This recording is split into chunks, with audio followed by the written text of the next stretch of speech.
Commissioners meeting minutes, October 30th, 2018.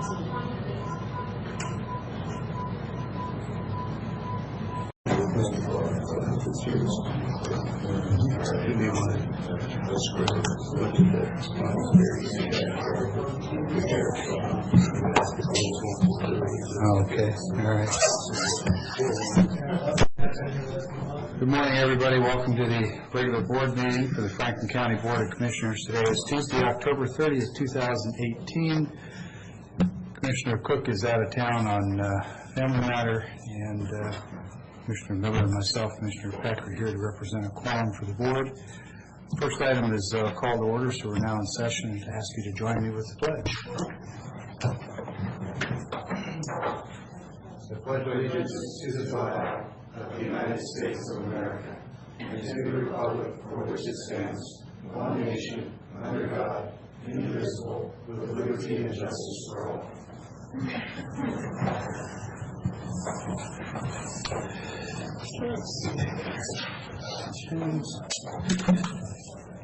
Next item on our agenda is the approval of minutes from October 16, 2018. Are there any corrections, deletions, or concerns from any commissioner? I do not believe I have any problem with that. Okay, so they can stand approved. Yes, and approved. Next item is a zone change, 2018-04, to designate 26.03 acres with RC1 zoning. This is under the family names of Moore and Pardini. We've had good read-ahead materials on this. Thank you for those, Nicole. And if you would, for the benefit of the audience, maybe just summarize the high points, and then we'll move to questions. Happy to do so. Thank you, Mr. Chairman. Good morning, Commissioner Miller. So I'm here to present to you this zoning designation change. The file number is ZC 2018-04. This was a request to change about 26 acres from AP20 agricultural production zoning to RC1, which is rural community 1. This is in an area known as Columbia River West, as identified in the comprehensive plan as a rural shoreline area, so it's eligible for this rezone. This is a piece of property that's generally north of South Landing Road and south of Helm Drive out on Columbia River Road. We put this through SEPA. There were no appeals of our DNS threshold determination. We did a duly noticed public hearing meeting. The Planning Commission held that on October 2nd, and they passed a unanimous motion to forward to you a recommendation of approval based on 5 findings of fact and 3 suggested conditions of approval following the recommendation of approval by staff. And so we've presented to you today an ordinance to change this zoning to effectuate that recommendation. Thank you. Mr. Miller, any questions? Yes. I don't have a problem with it. I'm not going there, but I do want to know about the water situation. I'm trying to read, and I thought I saw, but I just want to recognize, everybody to recognize that down in development, right below it, there's a water problem. Even though it's right by the river, and they're about 130 foot, they have a problem. There's 30 homes on that. So what is the situation on this? I was trying to find that. This is just we're just rezoning, so there's no developments there. So the big thing we have to be concerned about is the water, Right. and how far down they go or whatever, and that they don't siphon out from the other or get too close to the other to the other development. And I'm not familiar with the problem to the south. Is there a problem with To the south west. the southwest? Okay. Yeah, they have a problem with 30 homes and 1 well, and they're having some water problems down there. Okay. So this was recently changed to pivot irrigation. I know that. Mm-hmm. Yes. And this one, I'm trying to remember back. I think they have a little pump up by the corner, but I don't know if that's Yeah. well enough for anything. Yeah. So what I can tell you is we got a letter from the Bureau of Reclamation, and they identified that the agricultural water that supports Farm Unit 10 Block 1, which this is a part of, can only be used for agricultural purposes. So any future development, they would need to have a different source of water. Presumably that would be an exempt well.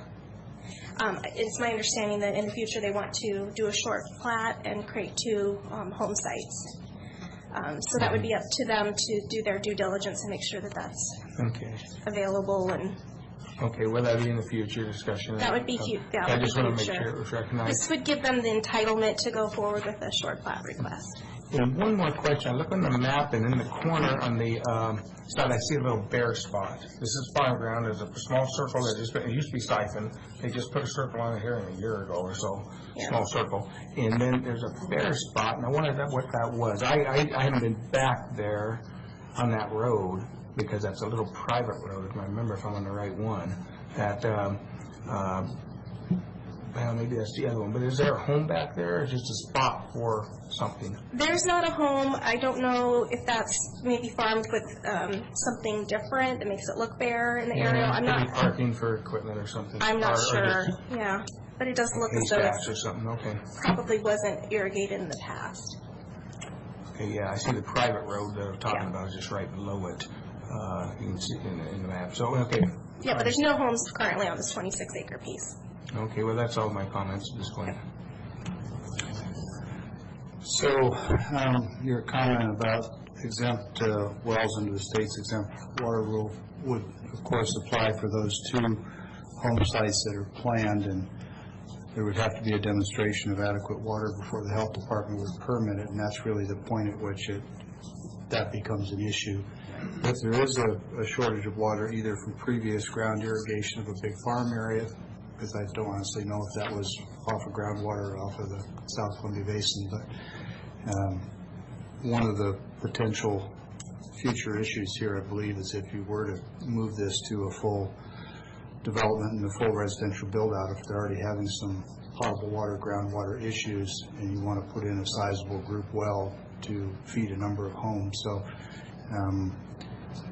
but like you, I think, and correct me if I'm wrong, there's a real distinction between this rezone, which is consistent with a comp plan, and the next step, which would be a subdivision or a subplat at some point in the future. And whether the applicants in this case intended to go to a full subdivision or not, really, the water issue is more a development question, not a rezone question. Would you agree with that? Yes, that's correct. Okay, all right.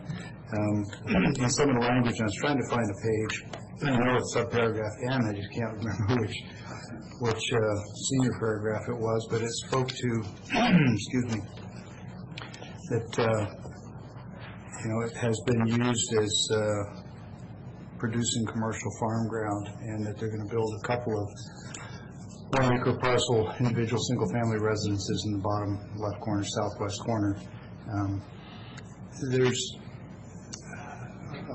I guess I'll take it as a statement and see if you agree. There's nothing that would preclude them from continuing to use the balance of that acreage, even though it's been rezoned and is eligible for subdivision. It's still eligible to be used as commercial producing ag ground? Yes, what we called out is that any commercial agricultural use would become a legal non-conforming use at the time of the rezone. And so the non-conforming uses chapter of our zoning code would apply at that time. What that means is that they have to continue farming it. If they stop farming it for a period of a year or longer, they lose that right. Yeah. But otherwise, and we put them on notice, they can just carry on as they have been. Yeah. And that was, I found a paragraph after we got through it.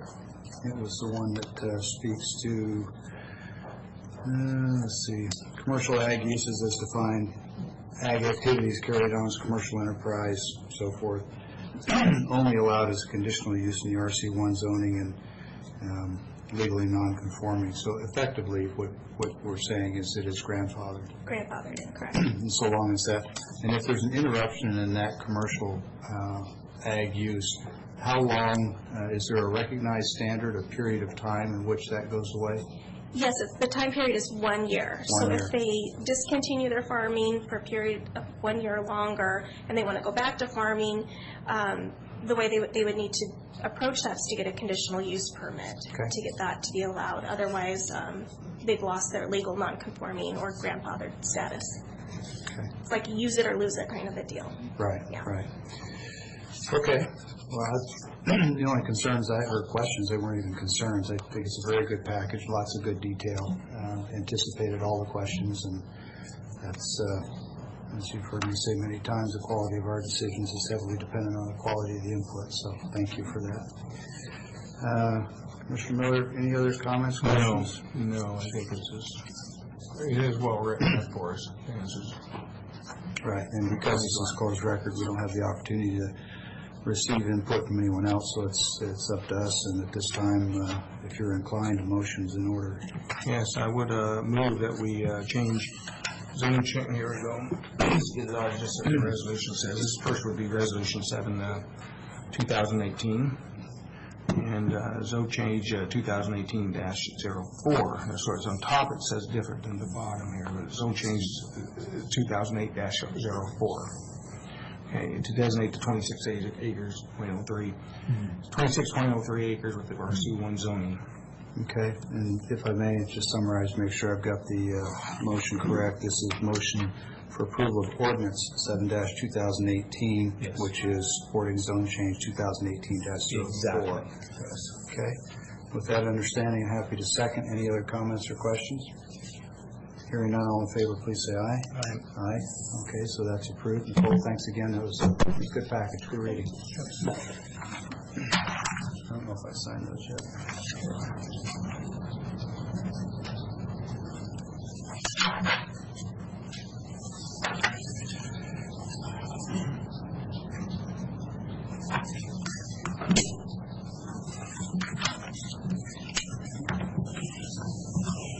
There's the right one. Shoreline. Okay.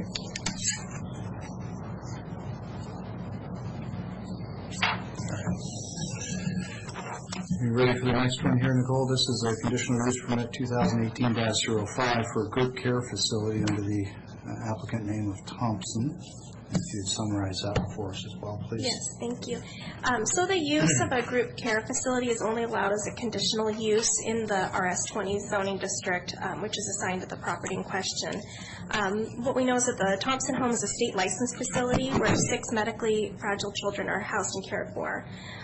They have actually been conducting this operation since July 2000, and it's sort of evolved over time is the other thing that I learned. The number of children that they had, the situation, and so forth. What they have right now is they have nursing care, so they have nurses come to the facility.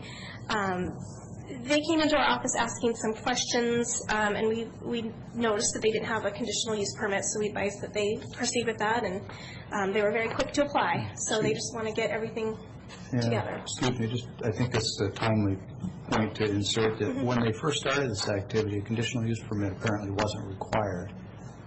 Is that accurate to your knowledge? I didn't do the research to really determine that. Okay. But since it appears that it may not have been required, Okay. and I suspect that may have contributed to the lack of awareness. And so at some point between when they started and now, it appears that it became required. So. Yeah, and whether we would consider it grandfathered is a question that would have taken an amount of research. Right. And certainly with the changes that have occurred over the years, it might have been unclear. So what we advised is that they go ahead and apply for a conditional use permit. They proceeded to do that, and we looked at their request. We provided a SEPA threshold determination of a DNS, a determination of non-significance.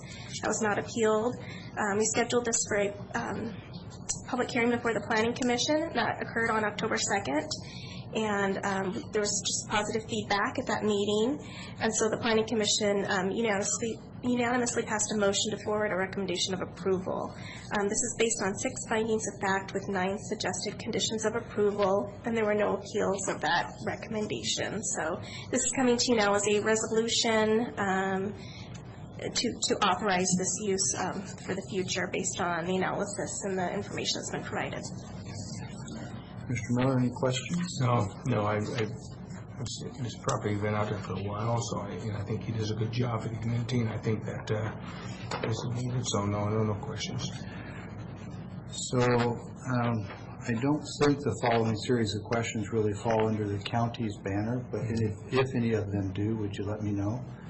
But I just want to highlight there appears to be some subtle concerns or considerations with respect to the number of children in this kind of facility, whether it's 5 or 6, whether that triggers certain state permitting requirements and so forth. Again, I don't think any of those are counting. I don't think they're applicable to today.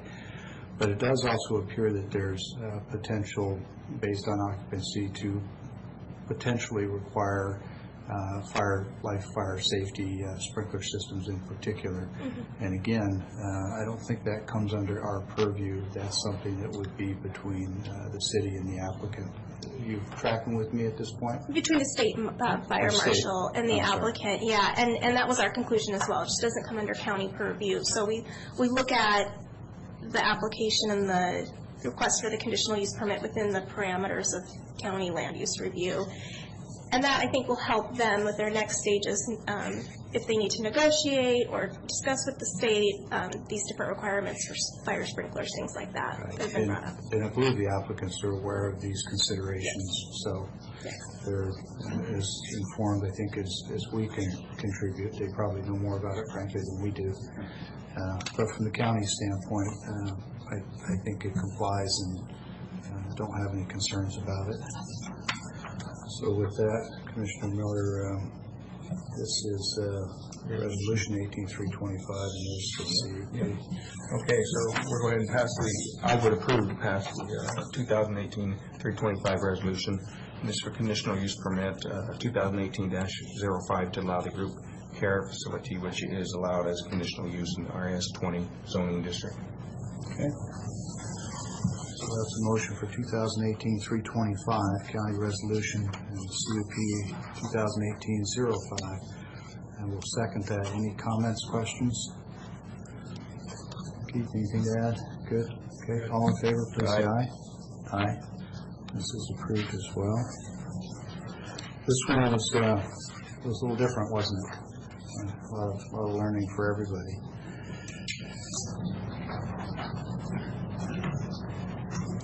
All right, thank you very much. Yep, thank you.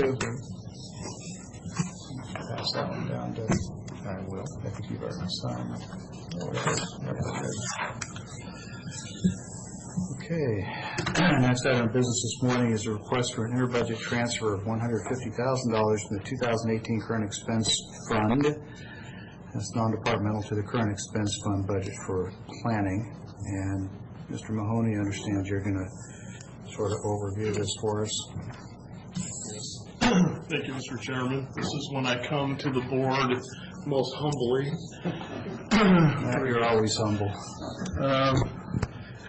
I want to apologize for if my agenda summary report caused some confusion, but the reality of it is certainly I take full responsibility for the mistakes that were made in last budget cycle.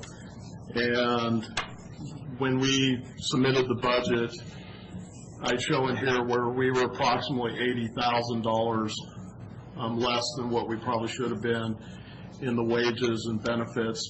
And then there was another $20,000 that we were short. The money that was shown under professional services, the $25,000, wasn't even enough to cover the remaining cost of the contract that we had with the AHPL just for the comp plan update.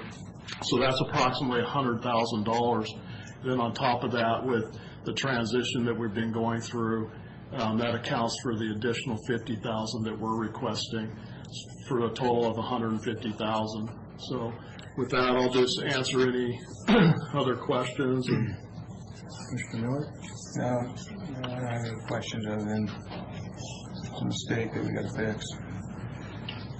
Or not. Yeah. But I think all of the expenses here are obligations the county's made.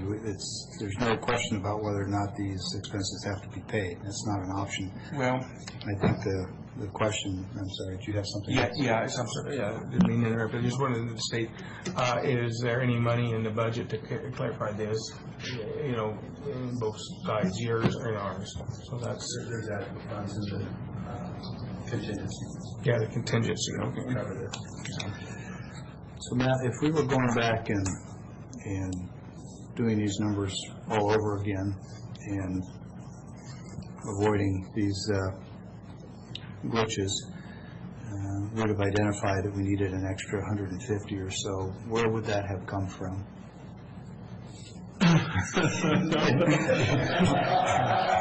You know me, don't you? So where would we have found that money then?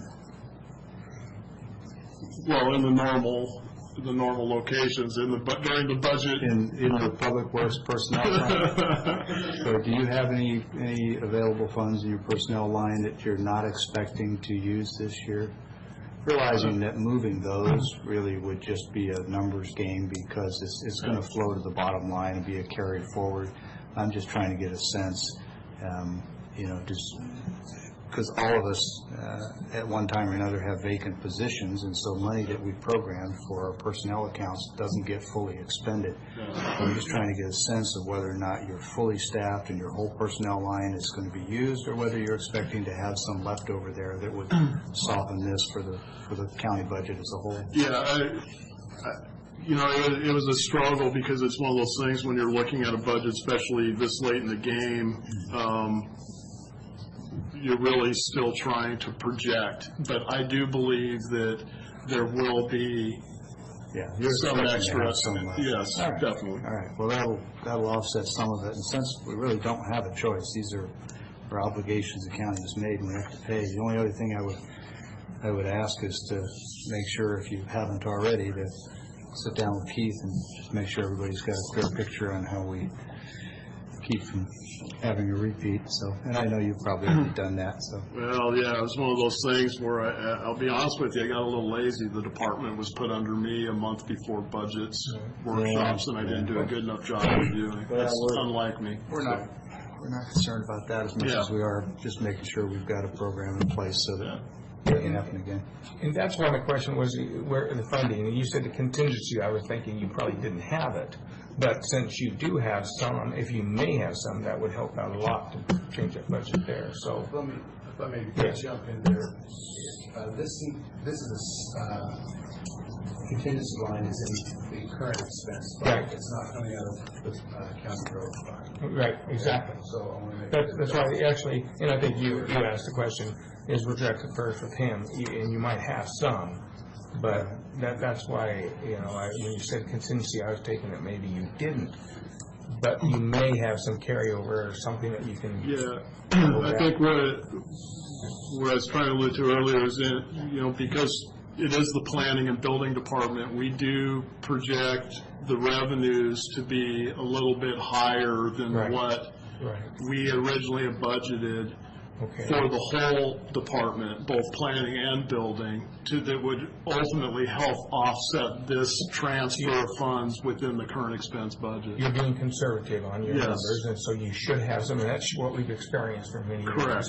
So with that, and that's what, so that's why we wouldn't really need a contingency if he has that. You don't know that till the end, is what they said. it all flows through fund balance. Okay, but because this is expenses that need to be paid now, we would use a contingency now with the hope that it would be. Revenues exceeded there. Okay. And it's really cash flow too. I mean, there's really, it's making the budget lines, the current expense budget operates, definitely those operate a little bit different than some of the miscellaneous funds on whether, which lines in the budget are locked down and stuff. So this will make sure that all bills are able to be paid, and the contingency line within the non-departmental budget within the current expense fund certainly will take a hit, but we believe that will be offset a little bit by some extra revenues that weren't originally budgeted. Okay. Well, good. With that was the motion.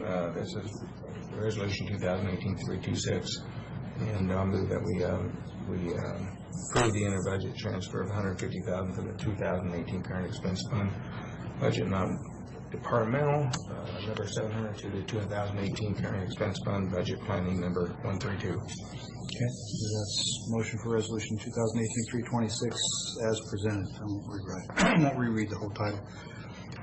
I'll second. Any other comments? All in favor, please say aye. Aye. Aye. Okay.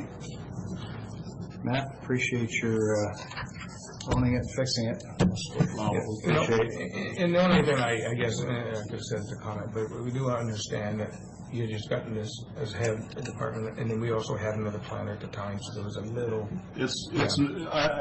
You know me well enough to know that that's not a good excuse, and I don't like using excuses. I'm embarrassed by this, but It's what happened, Yeah. and so it's not anybody's fault, so. if the board has a little bit of time, I'd like to let them know I was at a conference last week. It was IACC.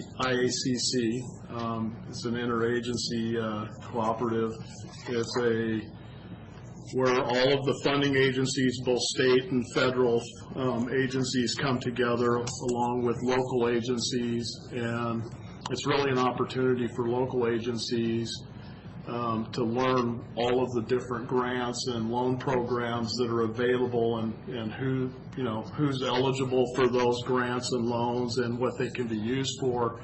I wasn't aware of it until real recently. I attended a meeting up in Connell where they were looking at a new public facility and had the opportunity to attend, and it's something that I would highly recommend to this board and Keith in the future, that I believe it's something that is absolutely worthwhile attending for any public official and county So administration. what was this one? It was IACC. Matt, where is it held and who put It's it held on? in Wenatchee, and it's held the same week in October every year, and I was there last week. I left here on Tuesday. And who put it on? It's actually, IACC is actually unique to Washington, but it's where a bunch of these funding agencies, both federal and state, have come together and created about 30 years ago this cooperative. So there's a cooperative that does it? Yeah. Okay, great.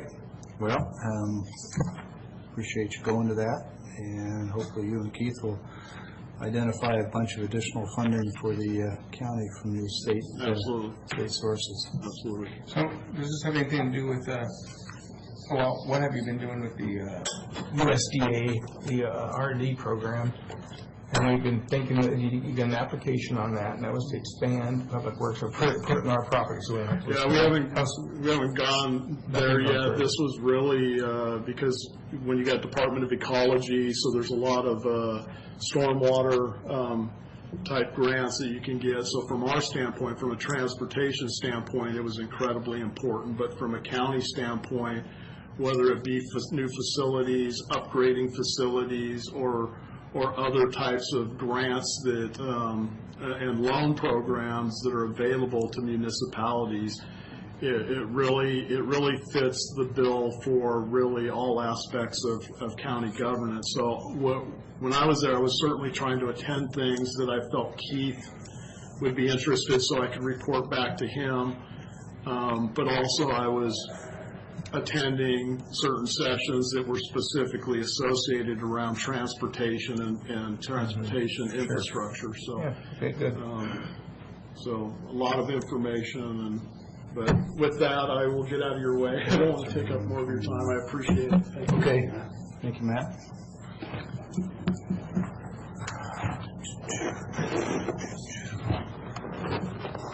Okay, next item this morning is the first of two opportunities for public comment.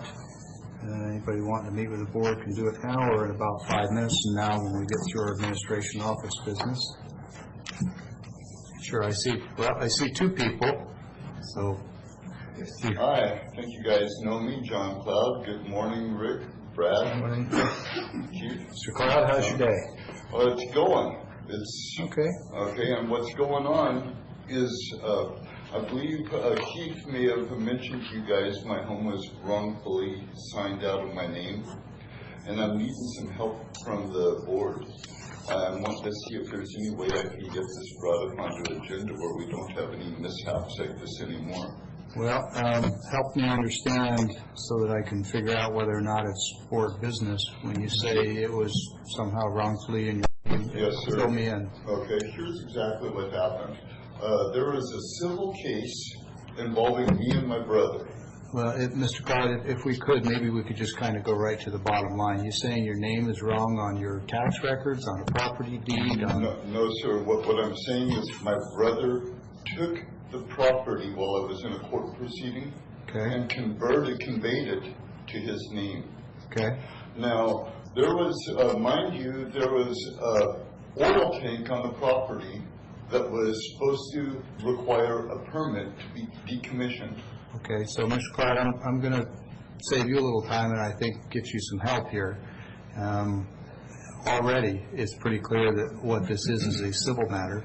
No, it turned criminal. This is what I was trying to Well, explain. It turned criminal. it's at least a civil matter, and it may be a criminal matter, but in either case, it's not a matter for this board. If you haven't met with Mr. Johnson, have have you already met? Mr. Johnson. Okay, do you see anything in this that is within the board's purview? Purview of the board. Okay, and so, I suggested he contact Pasco Police Department, or the County Sheriff's Office, Washington State Patrol, or even the FBI.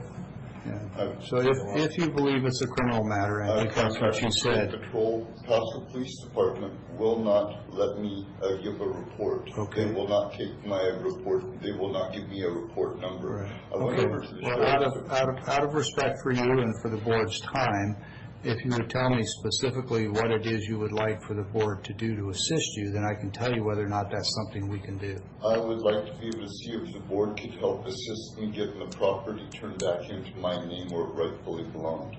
Okay, and the answer to that is, I'm afraid not, at least based on what I know of it and what I've heard from Keith.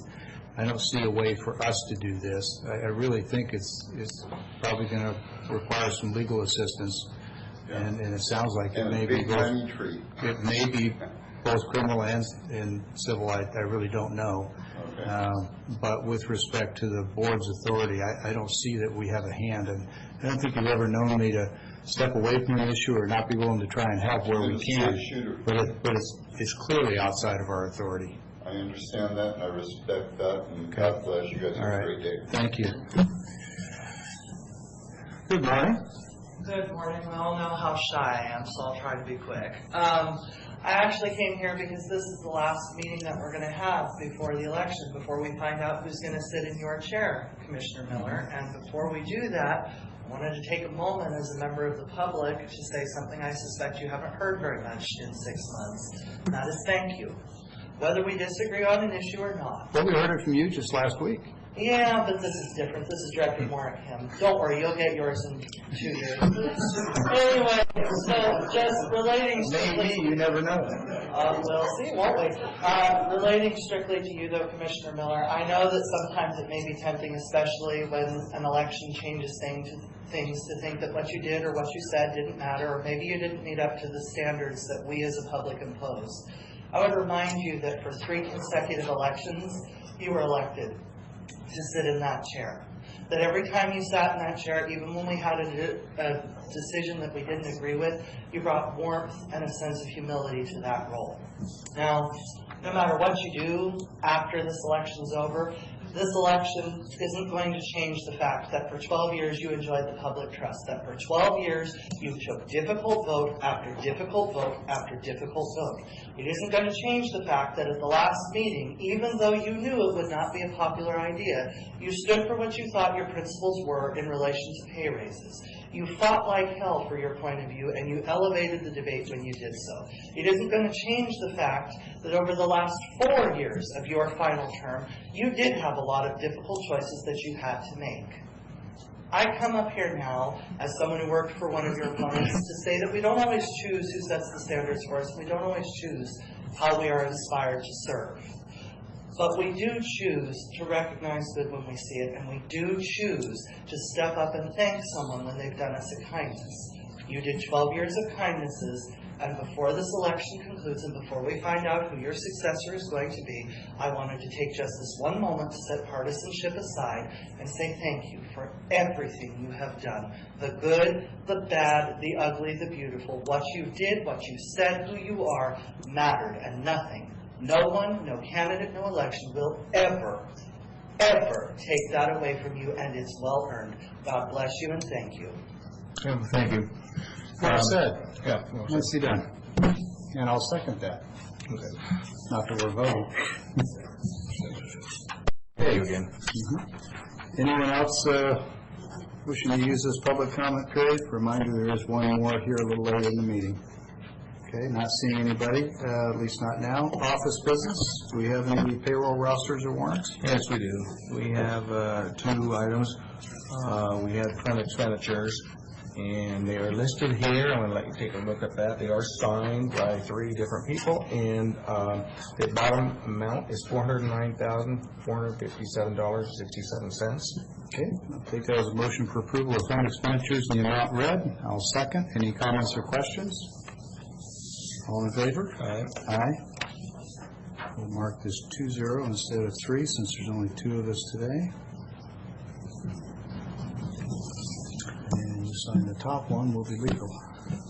Let's get that done so I don't forget. And then we also have the salary clearing payroll and emergency management payroll. The grand total of both is $950,731.78. And it has been signed also by 2 people. And I'm going to let you take a look at that so you can. Okay, and we'll take that as motion for It's approval motion, of the yes. salary clearing and emergency management payroll in the amount read. I will second. Any other comments or questions? All in favor? Aye. Aye. Okay, those are approved as well. Just need you to sign the top line, please. Next item on our agenda this morning is the consent agenda. We have 5 items. I'd note that 4 of the 5 have to do with copier leases, so I'm going to have questions about that. Is there any one of these packages any commissioner would like to separate out for separate discussion at this point? Not at this point. I think we just go discuss before we make the decision. Okay, then before we move for a motion on the consent, let's have some discussion. Keith, you and I talked about this briefly yesterday. My concern is not that we're taking out leases for copiers, and I recognize that some of these are likely renewals of existing leases. Did we discover if any of these are increasing the total number of copiers we're leasing? No, my understanding is these are all replacements of existing copiers. Okay, all right. Upgrading to newer technology in some cases, but essentially replacing existing office equipment. And from what I saw, what I have seen in them, there's modest increases for newer equipment, newer technology. Correct. Okay, so that resolves the only concerns I had in the consent agenda items for today. Commissioner Miller, anything you want to say? No, I don't. Those, like you said, of the 5, those are 4 of them. Yeah. And the other one is just what we need to do for winter work, which is Right. de-icer bid. So with that, I will ask for approval of the consent agenda 1 through 5. Okay, so I'll second your motion for approval of consent agenda 5 items as presented. Any other comments or questions? Okay, hearing none, all in favor, please say aye. Aye. Aye, those are approved. Oop. Came off the signature page.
Go. Okay, next item is administration and office business. Mr. Johnson, over to you. I don't have anything for official action for the board. I do have a request for an executive session. I just sent a note to the prosecutor anticipating his arrival to see what's at the executive session.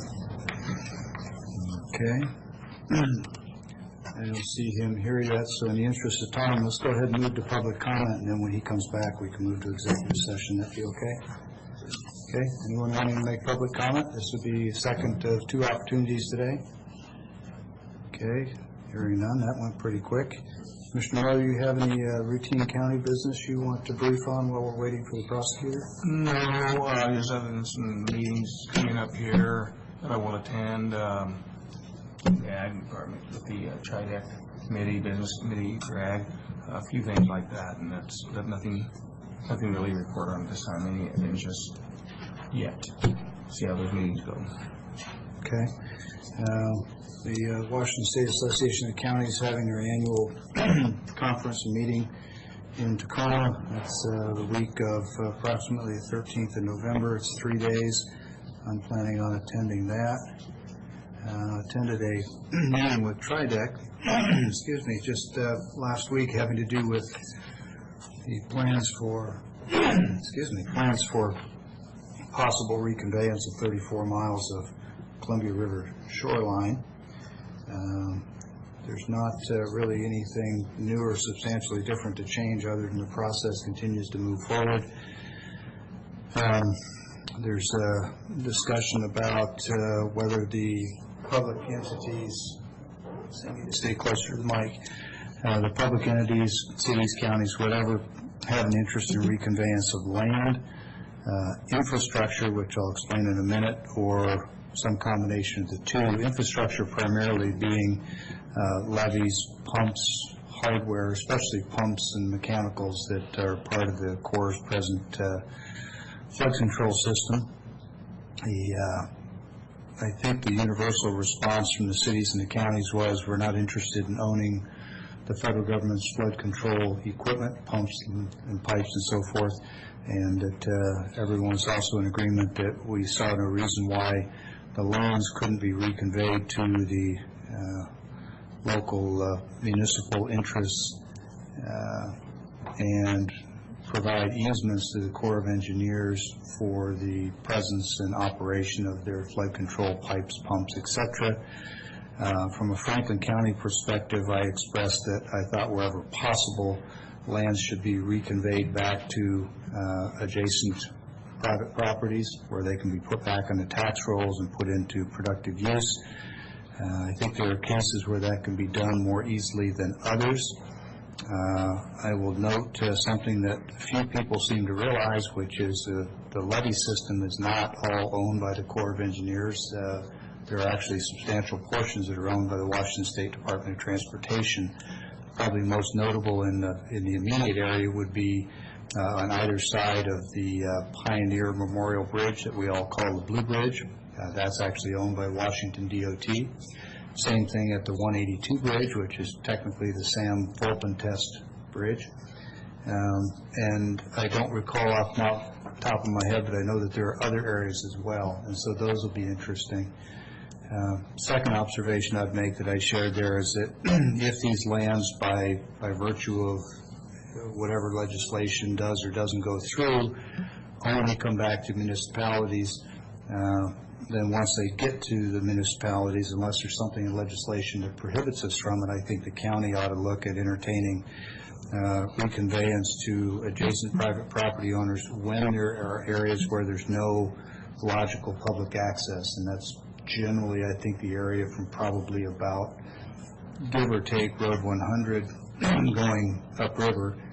Excuse me. There's no public access to those strips of Corps-owned land between the private and the water line. Areas down closer to, say, where I live down by the Blue Bridge, if it were Corps-owned levee, I could even see those going back to private ownership with easement for continued use of, say, the public bike path. Now, just to be clear, where I live, I don't have a dog in this fight. It's DOT land. It's not Corps land, but for areas similar to that where there's a levee adjacent to private property, Let's see, there's one other point I wonder, the other thought was that the prevailing discussion seems to be to pursue reconveyance of lands above the ordinary high water mark, but for anyone who has battled with the Corps over boat docks or other issues for years, as this board has, the ordinary high water mark is not a static point, and it's got some highly subjective tools that are involved in determining where that line actually is. So I'm looking at whether or not we can use a standard off of McNary Dam, or if there's something else that is more predictable, more consistent, and more identifiable. Even shoreline erosion, where some land slides down into the river, could change the slope, and suddenly the water could flood much farther up onto the land, and that could effectively change the ordinary high water mark 20, 30, 40 feet into somebody's property. If you want to see an example of that, probably the one that comes to mind is the first house on the downstream side of the 182 bridge in Pasco. It's exactly that kind of a scenario. So I see the prosecutor is here, which is a requirement for us to have legal counsel when we go into executive session. I don't have any other update comments other than those at this point.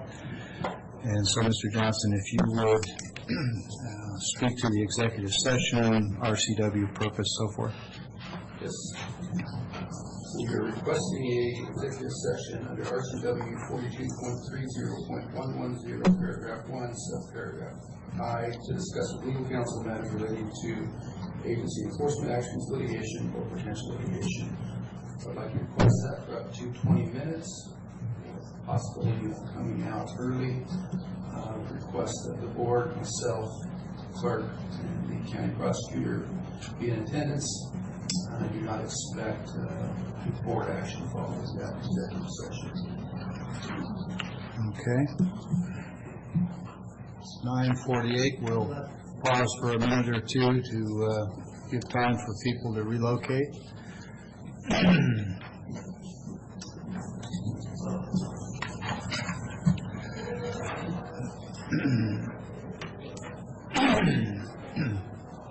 We'll plan on going into executive session at 9:50, which is still about a minute away.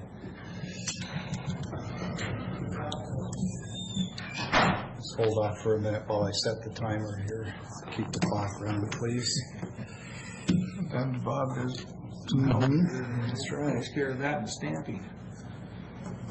Which I've tried to stamp on before. It's nasty. Does he do that anymore? Okay, microphone is still on. We're just coming up, we're between 9:49 and 9:50, so we'll go ahead and call it 9:50, and if we'll turn off the recording, we'll go into executive session. Okay, we have completed our executive session in the allotted time. It's now approximately 10:10 a.m. It's executive session. Of course, no action was taken because it was executive session, and I don't believe any action is required at this point. Are there other topics of business that should properly come before the board this morning? Okay, not hearing any. Just a reminder that we will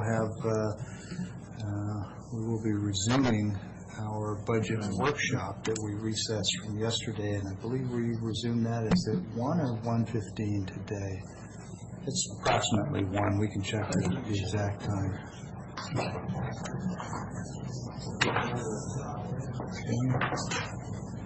Our clerks know right offhand. 1 o'clock, is it 1? Okay, well, that's just for information. It's not an action by this board, but yeah, 1 p.m. today, the budget workshop will reconvene. And last call for any other business. No, I have nothing to. Okay, hearing none, we're adjourned. Okay,